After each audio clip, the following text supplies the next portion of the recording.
অনেক সময় রুটি করার পর আটা বেশি হয়ে যায়, সেই দিয়েই আজ আমি আপনাদেরকে তৈরি করে দেখাবো একটা চমৎকার স্বাদের টিফিন রেসিপি। এর জন্য এখানে আমি দুটো আটার লেচি ফ্রিজে রাখা ছিল, বার করে নিয়েছি। রেসিপিটা তৈরি করার 5-10 মিনিট আগেই এটা বার করে রেখে দেবে।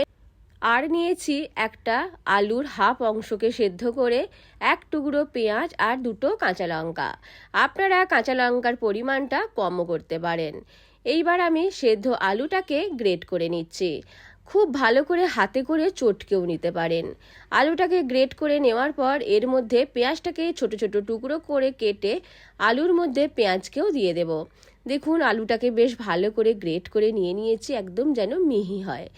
এইবার এর মধ্যে পেঁয়াজ কুচি দিয়ে দিচ্ছি, দিয়ে দেব দুটো কাঁচা লঙ্কা কুচি। আপনারা ঝালটা অবশ্যই নিজেদের স্বাদ মতো দেবেন, বেশি বা কম দেবেন। এইবার আমি এর মধ্যে দিয়ে দেব অল্প একটু স্বাদ মতো নুন। আর নিয়েছি একটা কিউব চিজটাকেও এইবার আমি গ্রেট করে নিয়ে নিচ্ছি।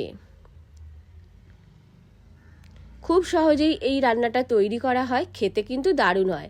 আপনারা ব্রেকফাস্টে করতে পারেন, ডিনারেও করতে পারেন, বা বাচ্চাদের টিফিনেও দিতে পারেন, খেতে কিন্তু দারুণ হয়। এবার এর মধ্যে দিয়ে দেব 1 চামচ মেয়োনিজ। সব কিছুকে বেশ ভালো করে মিশিয়ে নিচ্ছি। চামচে করে মেশানোর অসুবিধা হচ্ছিল বলে হাতে করে মিশিয়ে নিলাম। মিশিয়ে একটা সাইডে রেখে দিচ্ছি। এইবার আমি আটার গোলাগুলোকে বেলে নেব। অল্প একটু করে ময়দা ছড়িয়ে বেলে নিচ্ছি, যেভাবে আমরা রুটি বেলি সেভাবেই বেলে নিতে হবে। একটা বেলে নেওয়া হয়ে গেছে, এটাকে রেখে দিচ্ছি। আর একটাকেও বেলে নিলাম। কড়ায় অল্প পরিমাণ একদম সামান্য সাদা তেল দিয়ে দিলাম, দিয়ে রুটিটাকে দিয়ে দিয়েছি তেলের মধ্যে। দুই পাশকে উল্টে পাল্টে হালকা করে ভেজে নেব।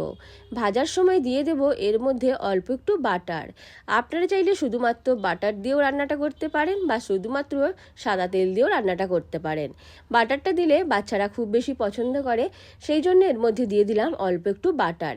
এই রেসিপিটা আপনারা তৈরি করে টিফিনে অবশ্যই দেবেন, দেখবেন টিফিন খালি করে বাচ্চারা আসবে, এতটাই টেস্টি হয় খাবারটা। বাটার দিয়ে আরও কয়েক সেকেন্ড ভেজে নেওয়ার পর যেই পুরটা রেডি করে রেখেছিলাম সেটা রুটির এক পাশে এইভাবে দিয়ে দিচ্ছি।